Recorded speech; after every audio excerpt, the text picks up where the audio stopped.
Aeroplane basmati rice presents दिल से, मैं आप सभी का तहे दिल से स्वागत है, खुशामदीद है। कभी नीम नीम, कभी शहद शहद, कभी नरम नरम, कभी सत्य सच। इस गाने से इन्होंने भले ही हिंदुस्तानी सिनेमा में पॉपुलैरिटी बढ़ाई, लेकिन इससे पहले साउथ फिल्मों में काफी लोकप्रियता इन्होंने हासिल की थी। She is none other than Madhushree. Hi Shiva, बहुत बहुत स्वागत है। माशाल्लाह, जितनी खूबसूरत आप दिखती हैं वैसे आवाज़ में आपकी मधुरता है, वो सुरीलापन है जो पॉपुलैरिटी आपने कभी नीम नीम से हासिल की थी। यंगनेस अभी भी आपकी आवाज़ में है, कोई भी फ़र्क नहीं पड़ा है। कुछ यादें ताज़ा करना चाहती होंगी, कभी नीम नीम कभी शहद शहद। ए आर रहमान साहब के साथ आपका कोलैबोरेशन वो था, लेकिन उससे पहले ए आर रहमान साहब के साथ कई फिल्मों में आपने काम किया था जो कम लोग जानते हैं। सबसे पहले तो मैंने रहमान जी के साथ जो गाना गाया इस फिल्म में, साथिया फिल्म में, नैना मिलाई के। यस। और ये डुएट सॉन्ग था साधना सरगम जी के साथ। मैं बहुत नर्वस थी। साधना जी बहुत अच्छा गाती हैं और पहली बार मैं गा रही हूँ। I was newcomer and Sadhana ji इतना पॉपुलर, उनके साथ डुएट, तो एक घबराहट सी, नर्वसनेस, लेकिन गाना बहुत अच्छा हो गया। उसके बाद तहजीब में तीनों गज़ल मैं गाई। जी। फिर again with A R Rahman साहब। Again with A R Rahman ji, and फिर कभी नीम नीम कभी शहद शहद। ऐसा लगता है कई यादें जुड़ी हुई हैं इस गाने के साथ। किस तरह की यादें हैं सुनना चाहेंगे? ऐसी कुछ यादें जो शायद आपने कभी किसी के साथ शेयर नहीं की होंगी, और आज आपको दिल से प्रोग्राम है, इसमें बिल्कुल दिल खोल कर इंसान अपनी बातें कहता है। So I just want you to share some thoughts, recollect some moments. बहुत बहुत यादें हैं। एक तो है, ये गाना बनाने के टाइम बहुत टाइम लग गया था, 13 दिन लग गया था। और फिर सब लोग परेशान हैं। रात को 3 बजे फाइनल, जिस दिन रिकॉर्डिंग थी उस दिन मैं ऐसे, जैसे रहमान जी बैठे, मैं सिंगिंग बूथ में जाके रिकॉर्डिंग कर रही थी, और रहमान जी के बाजू में महबूब साहब बैठे हैं जिन्होंने लिखा है। तो कभी नीम नीम कभी शहद शहद मैं गा रही थी और महबूब साहब खराटे ले रहे थे। रात में ही ज़्यादातर काम करते थे रहमान जी, और 3 बजे वो सो गए थे, मतलब थक गए थे। 13 दिन तक लगातार रिकॉर्डिंग चल रही थी ना। अच्छा, टायर्ड हो गए थे। तो मैं, मेरा सिचुएशन देखिए, मैं गा रही हूँ ऐसा, कभी नीम नीम कभी शहद शहद, फिर नज़र पड़ी महबूब जी के ऊपर उस कराटे, फिर कभी नर्म नर्म कभी हंस दिया गाते गाते, कभी नर्म नर्म कभी ऐसा हंस दिया, और रहमान जी वो हंसी रख दिया गाने में। ऐसा हुआ था, ऐसा हुआ था। Wonderful, beautiful. सेकंड एक जो चीज़ है, आज तक मैंने किसी को नहीं बताई।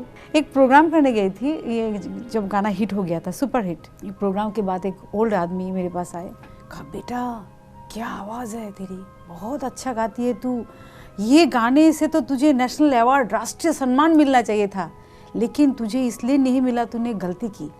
मैंने कहा क्या गलती की? बोले तूने गलत गाया। मैं कौन सा गाना? ये गाना में, कभी नीम नीम में। कैसे? तो कहा ये संध्या की लाली होना चाहिए, तू शोंधा बोला। बंगाली टच। शोंधा की लाली मुख चमकाए। और सेकंड अंतरा में बोईरागे मन तेरा, तो होना चाहिए संध्या और वैरागी। Yes.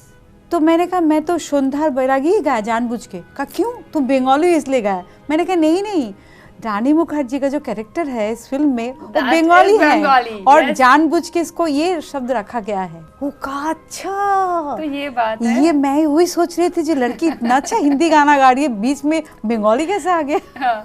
But this is such a wonderful thing. कई सारे लोगों ने ऐसा सोचा होगा। हाँ, मैं भी जानबूझ के प्रोनाउंसिएशन नहीं आया होगा तो ना, जिस अंदाज में उन्होंने कहा, इसीलिए तुझे ना, तू गलती की, इसलिए तुझे राष्ट्रीय सम्मान नहीं मिला।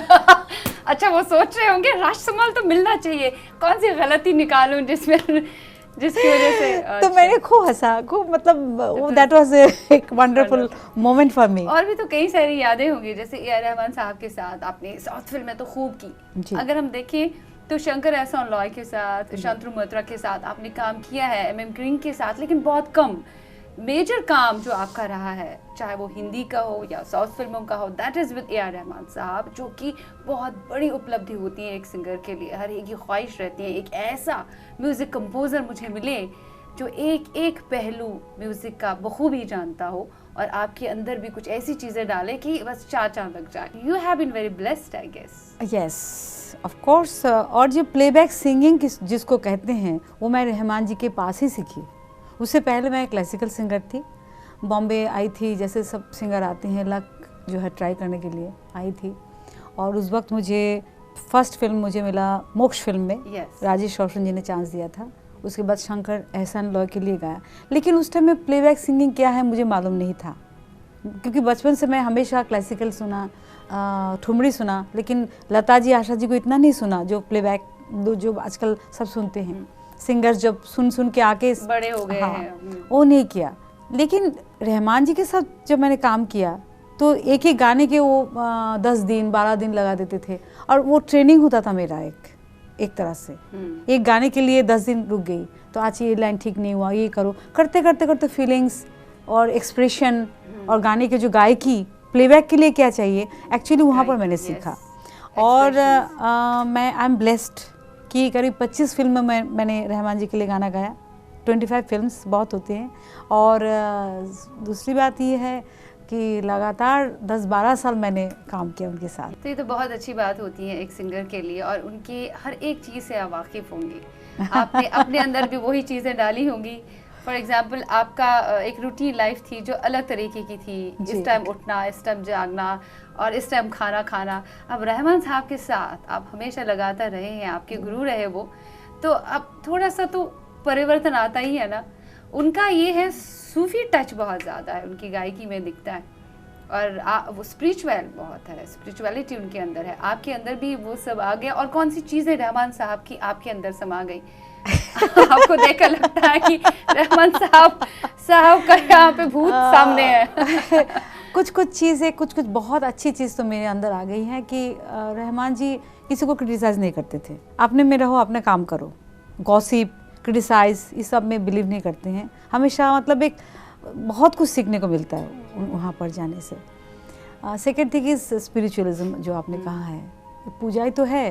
संगीत जो है किसी रूप में, चाहे हिंदू हो, मुस्लिम हो, कुछ भी हो, तो इबादत है, पूजा है, कनेक्शन है। जब तक आप कनेक्ट नहीं हो पाओगे उस रूह जो है गाने में, आप डाल नहीं पाओगे।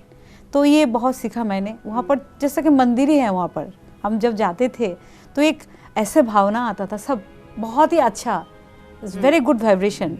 इवन हम लोग शो करने जाते थे, आपको बताऊं 100 म्यूजिशियन, 100 लोग जाते थे, मतलब musician 60 musician, 14-15 singers, dancer, group रहता था 100-200 लोगों का। तो उस ग्रुप में आप सोचो 120 लोग हम लोग ट्रैवल कर रहे हैं, लेकिन इतना अच्छा वातावरण है, इतना अच्छा माहौल है।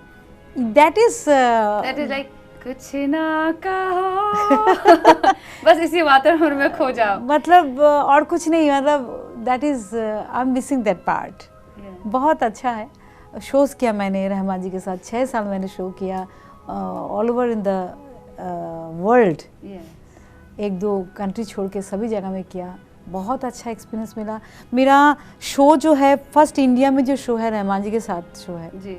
आप सोचो, तहज़ीब फिल्म में मैंने गज़ल गाई, सबक ऐसा, वो गज़ल मैंने परफॉर्म किया दुबई में, 1 lakh audience, first time in India. और सोचो मेरे कंडीशन, सोचो इतना बड़ा मौका आपको और मिला। मौका सामने कौन बैठे? गुलाम अली सामने, सब लोग ऑडियंस, उसके सामने मैं गज़ल गा रही हूँ और वेस्टर्न बीट में। और लेकिन कैसे हो गया वो जो एक वाइब्रेशन होता है ना, गुड वाइब्रेशन, पॉजिटिव, उसमें आप भी बह जाओगे। यस, फिर कुछ याद नहीं आता, जैसे मैंने कहा आप कुछ मत कहो, बस इसी में खोए रहो बस। एंड वहाँ से निकल के बीच में शंकर एहसान लॉय के साथ आपका राब्ता रहा, कुछ ना कहो। हाँ, उसका एक और गाना दैट इज ऐश्वर्या राय और अभिषेक पर फिल्माया गया, तुम्हें आज मैंने जो देखा, चमका है किस्मत का तारा, बदली नसीब की रेखा, तुम्हें आज मैंने जो देखा। और क्या लग रही थी ऐश्वर्या, वाओ फिट बैठती है ऐश्वर्या पे। ऐश्वर्या की एक और फिल्म है फिर, इन लम्हों के दामन पाकीज़ा से रिश्ते हैं। अच्छा, इस गाने का जो खासियत है, जोधा अकबर, जोधा जो थी हिंदू और अकबर मुस्लिम। तो जावेद साहब ने कमाल का लिखा। अकबर का जो पार्ट है पूरे एकदम उर्दू में, इन लम्हों के दामन में पाकीज़ा से रिश्ते हैं, और जोधा के पार्ट, समय ने ये क्या किया बदलती है काया, तुम्हें मैंने पा लिया मुझे तुमने पाया। मतलब what a combination, Hindi and Urdu दोनों का मिश्रण। बहुत अच्छा काम आपने किया, बहुत ही ज़बरदस्त काम किया। आपने जावेद अख्तर साहब का जिक्र किया, क्या ये सही है कि राजेश रोशन साहब को रेकमेंड उन्होंने ही किया था? बिल्कुल। हाँ। कैसे हुआ था ये मुमकिन? अच्छा, जब मैं सोचती हूँ मुझे इतना हंसी आती है अभी कि बचपना थी, एक जुनून होता है ना कि मुझे करना है, पैशन। तो मैंने सबको सीडी भेजा, किसी ने जवाब नहीं दिया, लेकिन जावेद साहब का सीडी वापस आ गया। तो मैंने कहा रे, तो मैंने उनको फ़ोन किया, साहब आपने मेरा सीडी क्यों वापस दे दिया? बोले क्या है, मेरे पास टाइम नहीं सुनने का। तो मुझे लगा आपको तो सुनना ही पड़ेगा, तो मैं पीछे बढ़ गई और टाइम लेके पहुंच गई उनके पास। तो उन्होंने कहा ठीक है सीडी छोड़ के जा, मैं सुन लूँगा। मैंने कहा नहीं सब आपको अभी सुनना है। तो वो भी हैरान हो गए जी, ये कैसे लड़की है, कैसे स्ट्रगलर है जो जिद में। वो कहा ठीक है। तो ऐसा देखा कि चलो सुन लेते। तो सुनने लगा और मुझे कहा अरे वाकई तुम तो सचमुच अच्छा गाती हो, तुम्हारी आवाज़ जो कॉम्बिनेशन लता जी आशा जी जैसा कॉम्बिनेशन है, तो सुन के तो मैं एकदम उड़ने लगी। मतलब हमारे लिए तो लता जी आशा जी जो है एकदम कॉम्प्लीमेंट बहुत बड़ा, बहुत बड़े।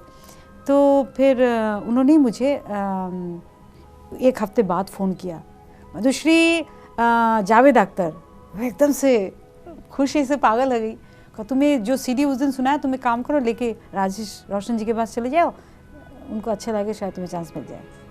तो मैं जब गई सुनाने राजेश रोशन जी को, उन्होंने सुना, सीडी सुना, वो कहा मुझे अभी हंसी आती है। सीडी सुनने के बाद कहा ये तुमने गाया?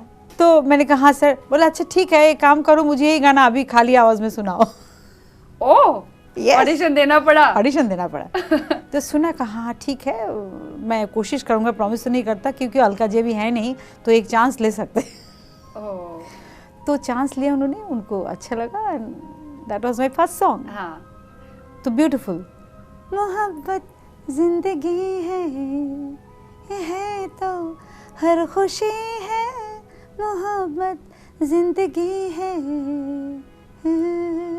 यस, तहजीब की हम बात करें, उसमें 3 गजलें आपकी थी। जी, टॉक्ड अबाउट दैट। तो बिन बताए मुझे ले चल कहीं, ओहो गूज़बम्स आते हैं। बिन बताए हमें ले चलिए, इस दौर में जब ये गाना सामने आया था, रंग दे बसंती का इतना पॉपुलर हुआ था, कई सारी तारीफें आपने हासिल की थी, बड़े बड़े लेजेंडरी सिंगर्स। जहाँ तू मुस्कुराए, मेरी मंजिल वही तू, बिन बताए मुझे ले चल कहीं। सच ए रोमांटिक सॉन्ग इट। आप जब ये गाना गा रही थी तो किस तरह के जज्बात आपके अंदर मचल रहे थे? How are you feeling? Because आप जब ये गा रही है इस वक्त, मैं फील कर सकती हूँ आप इसी दौर में चली गई, कई सारी यादें इस गाने के साथ भी जुड़ी होंगी। और ये गाना जब आप गा रही थी तो वाकई रोंगटे खड़े हो रहे थे मेरे। अच्छा, ये गाना जब अभी जब सुनती हूँ मैं एकदम खो जाती हूँ, लेकिन जिस टाइम में मैं गा रही थी रियलाइज़ नहीं किया मैं गाना गाऊंगी, क्योंकि ये गाना रहमान जी ने एकदम से कहा मधु अभी जाओ हमिंग करो और उसको गाना हमिंग कर लो। तो हमिंग किया।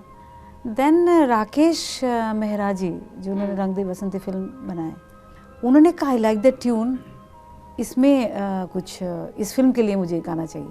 तो रहमान जी ने कहा आपकी फिल्म जो है पेट्रियोटिक फिल्म है, इसमें तो रोमांटिक गाने का कोई चांस है नहीं। तो उन्होंने कहा नहीं I like that tune so much कि मुझे ये गाना चाहिए और इसके लिए मैं स्पेशल सिचुएशन क्रिएट करूँगा। तो उन्होंने लव सीन जो है स्पेशल क्रिएट किया बाद में, और उसी टाइम में प्रसून जोशी जी ने लिख के भेजा है, फ़ोन पे, और हमने सुन के एक जस्ट होता है ना, एक रफ रिकॉर्डिंग के माफिक हमने ऐसे ही कैजुअली गा दिया। रहमान जी ने फिर दोबारा डबिंग किया ही नहीं, वो कैजुअल रिकॉर्डिंग जो रिहर्सल था उन्होंने डाल दिया। It doesn't seem casual, ऐसा लग रहा है कि बहुत ज़माने लगे होंगे इसको एक एक जो लफ्ज़ है इसका अलग तरीके से रिकॉर्ड हुआ होगा, फिर उस पर फोकस किया गया होगा। और एक ही बूथ में मैं और जो नरेश अय्यर जो मेल सिंगर, हम लोग दोनों एक ही बूथ में खड़ा होकर जैसे कैजुअल रिहर्सल होता है ना, रिहर्सल किया। लेकिन गाना इतना अच्छा हो गया है, आज भी मुझे याद है कुछ मेल ऐसा मुझे मिलता है। एक लेडी ने मेल किया था जापान से, she is a Japanese lady, तो कहा ma'am I don't understand the language but the singing and the tune and the पूरा जो एकदम माहौल है गाने का सुन के आई वॉज वेरी डिप्रेस्ड 3-4 साल से। लेकिन एक गाना लगातार मैं सुनते रहा एंड आई एम डिप्रेशन से बाहर आई। कुछ ही सिंगर्स हमारी हिंदुस्तानी सिनेमा में, म्यूजिक इंडस्ट्री में है जिनमें ये खासियत है, जो भले ही कम उन्होंने गाने गाए हैं लेकिन वो गाने जो हैं सुपर डुपर हिट कहलाए। ज़रूरी नहीं है कि आपके पास 100 से ज़्यादा फिल्में हो, 200 से ज़्यादा फिल्में हों, लेकिन अगर आपके पास कुछ ही चुनिंदा फिल्में हों लेकिन कुछ चुनिंदा गाने जिनकी शायरी भी कमाल की हो, गायकी भी कमाल की हो, सर चढ़ के बोलते हैं जैसे आपके केस में है। So God, I'm really blessed. Very lucky ना आपके सर पे रहमान साहब का हाथ है, और क्या चाहिए। मैं तो सोच रही थी आज मैसेज डालूं, इतना मजा आ रहा है। फिर भी मैसेज एक आधा लेंगे, आपको आंसर देना पड़ेगा। Hi, this is Priyatam from Delhi, New Delhi. Hi Madhushree ji, how are you doing? I'm fine, प्रियतम। बहुत अच्छा लग रहा है शिवा जी, दिल से मैं आपने मधुश्री को दावत दी है। इनकी आवाज़ कमाल की है, गायकी कमाल की है, बहुत अच्छा लगता है जब इनके गाने हम सुनते हैं। और स्वदेश का पल पल है भारी, पहेली का कंगना रे। Yes, wow. और कौन सा सॉन्ग आपके दिल के करीब है जो आप हमारे लिए गाना चाहती हैं? हमारी तरफ से आपको बहुत बहुत बहुत ज़्यादा बेस्ट विशेस। दोनों गाना ही मेरे बहुत दिल के करीब है। पल पल है भारी जो है एक अलग ही मतलब क्या बताऊँ, चले जाते उस याद में। एक होटल के रूम में हमने किया था एज ए डेमो सॉन्ग, क्योंकि दूसरे दिन उसका पिक्चराइजेशन था और बाद में हम लोग उसको फाइनल डबिंग करने वाले थे। और सामने सोचिए जावेद साहब बैठे हैं ऐसे ही रूम के अंदर, इतने बड़े रूम के अंदर शाहरुख खान बैठे हैं, आशुतोष गौरे बैठे हैं, रहमान जी बैठे हैं और पूरे जो टीम है 15-20 लोग, उसके अंदर इतना मुश्किल सॉन्ग, वेरी डिफ़िकल्ट सॉन्ग। 3 राग का कॉम्बिनेशन है और उसमें ताल भी डिफरेंट ताल है, क्योंकि पूरा एक ड्रामा है उसमें, रामायण के ड्रामा। और उदित जी गाने वाले थे लेकिन उदित जी नहीं पहुंच पाया, और पंचगनी में हुआ था और ये विजय प्रकाश गए थे हम लोग। तो मैं गाना सीख रही थी, एक तो नर्वस हो गई थी। नॉर्मली हम लोग जो गाते हैं ना शिवा, हम लोग रिकॉर्डिंग स्टूडियो में म्यूज़िक बूथ में म्यूज़िक डायरेक्टर रहते हैं और कोई नहीं रहता, हम लोग गाना गाते कंफर्टेबली। अब सोचो, I am a big fan of Shahrukh Khan सामने बैठ के सुन सामने कैसे मधुश्री गा रही है, जावेद साहब प्रोनाउंसिएशन तो ठीक हो रहा है ना। और जब भी कुछ पल पल है भारी, वो बिपता ठीक से नहीं हुआ तो उनका शक्ल ऐसा हो जाता है, बिपता मतलब हम सिंगिंग। सोचो सिचुएशन, रहमान जी तो सामने ऐसे बैठे हैं, मैं ऐसे हेडफोन लग, पल पल है वह भारी, वो बिपता मैंने बोल दिया, बिपता और मैं देख रही हूँ, मतलब गॉड। तो फिर हो नहीं रहा है, 15 मिनट से बिपता नहीं आ रही। सचमुच राम जी को याद किया तो रहमान जी को समझ गया क्या मधुश्री एक शब्द। तो देखा जावेद साहब का रिएक्शन, तो उन्होंने कहा I think we need break, coffee break. तो कॉफ़ी बुलाया, फिर उन्होंने क्या किया, मेरा जो ये था पोजीशन चेंज कर दिया, बैक साइड कर दिया रहमान जी की तरफ से, तो गाना हो गया। That was experience. और रहमान साहब की तरफ आप देखेंगी और पॉजिटिव एनर्जी ना आए, वो तो हो ही नहीं सकता, ऑटोमेटिक सब ठीक हो जाता है। अच्छा, और भी इस हाईलाइट क्या है, इस गाना तो हो गया, तो हम लोग तो इंतज़ार करते रहे गाना फाइनल डबिंग के लिए बुलाएंगे, बुलाया नहीं। फिल्म रिलीज़ होने वाली है, म्यूज़िक लॉन्च, तो मैंने कहा मेरा गाना अच्छा नहीं हुआ, रखा नहीं होगा, तो इसलिए नहीं बुलाया, क्योंकि उस फिल्म में सारे गाना अलका जी ने गाया, तो अलका जी गाए होंगे। बाद में पता चला ये गाना इतना अच्छा हो गया था होटल रूम में के अंदर, उसको हिलाया नहीं, एज इट इज डाल दिया। मतलब आपकी जिंदगी में बहुत बार हुआ है, काफी मर्तबा हुआ है, काफी रफ कट ही रखा गया है। जो ऐवी हुआ है वही रखा गया। नहीं, कभी कभी ना अननोइंगली आप कुछ कर देते हो, या अच्छा हो जाता अच्छा है। हो जाता है। अच्छा, एक और गाना आपका बाहुबली का, दैट इज सोजा जरा। हाँ, यस, ओहो, that changed my life again because I'm singing from 2001 मोक्ष फिल्म, अभी 2018 17 साल से इंडस्ट्री में हूँ, तो बाहुबली फिर से एकदम क्या कहूँ, एकदम से आपके लिए कुछ नया आया सामने। बहुत ज़्यादा इंटरेस्टिंग। जो छोटे बच्चे आजकल जो है 16-17 का जो लड़का है, जिसको कभी नीम नीम के बारे में शायद मालूम ना हो, True. क्योंकि वो भी 14 साल हो गया, कभी नीम नीम, Yes. तो आज मधुश्री को जानते हैं, अच्छा मधुश्री बाहुबली सिंगर, तो अच्छा लगता है, फील गुड। ओके, और बाहुबली के जो गाना मैं गाने जाती हूँ, तो एक बार एमपी में मैं शो करने गई, तो उस टाइम में तो मैं मगन होके गा रही थी, कान्हा सो जा जरा। सडनली मैंने देखा स्टेज में छोटे बच्चे आगे और डांस करने लगे, और Anushka looking so beautiful, Prabhas, Anushka सारे गेटअप जो है, कान्हा सो जा जरा, ओ कान्हा सो जा जरा। एल्बम्स की आपकी बात करें, लेटेस्ट क्या है, किस तरह का एल्बम? लेटेस्ट है गालिब। गालिब, मतलब देखिए इतने उम्दा शायर Yes. जिनके कलाम को गाना काफी मुश्किल होता है, डोंट यू फील कि बहुत ज्यादा डिफिकल्ट है? डिफ़िकल्ट तो नहीं है, इज़ वेरी इंटरेस्टिंग और बहुत अच्छा। मैं कभी कभी सोचती हूँ उन्होंने उर्दू लैंग्वेज में ज़रूर लिखा होगा, और बहुत सारे लोगों को शायद उर्दू नहीं आती है, लेकिन जो बात उन्होंने कही है कमाल की। कमाल की, मतलब हज़ारों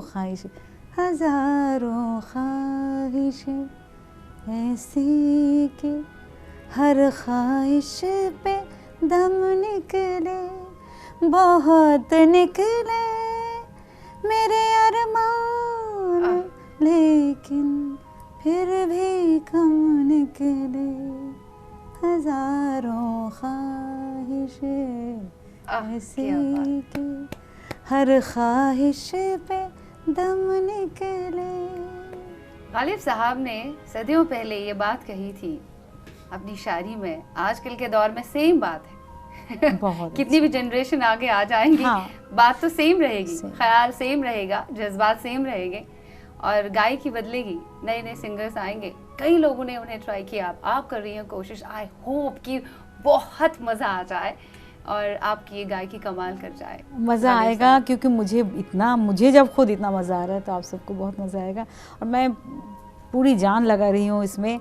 म्यूज़िक दिया है रॉबी बादल जी ने, भी बहुत मेहनत करे, एक एक मतलब शब्दों को लेके, एक एक म्यूज़िक को लेके, बहुत इंटरेस्टिंग है। कई सारी कहानियाँ आपने बताई, और कुछ कहानियाँ हम रखेंगे थोड़ा, जी, उनको थोड़ा उनका राज जो है वो फाश करेंगे अपने अगले एपिसोड में। इंशाल्लाह ज़रूर आपसे मुलाकात करेंगे। फिलहाल के लिए बहुत बहुत शुक्रिया।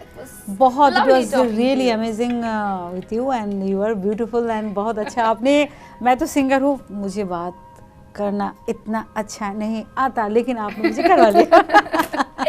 बहुत बहुत अच्छा लगा आपके साथ बात करते हुए। फिलहाल आज के प्रोग्राम में इतना ही। उम्मीद करती हूँ आपको आज का प्रोग्राम बेहद अच्छा लगा होगा। लिखिएगा ज़रूर shiba.lateef@nwt.com पर। आप खुश रहिए ज़िंदगी में, क्योंकि जब आप खुश रहेंगे तभी सारी चीज़ें आप कर पाएंगे, क्योंकि मुस्कुराते चेहरे बेहद सुपर ऑसम लगते हैं। खुदा हाफिज़ and bye bye for now.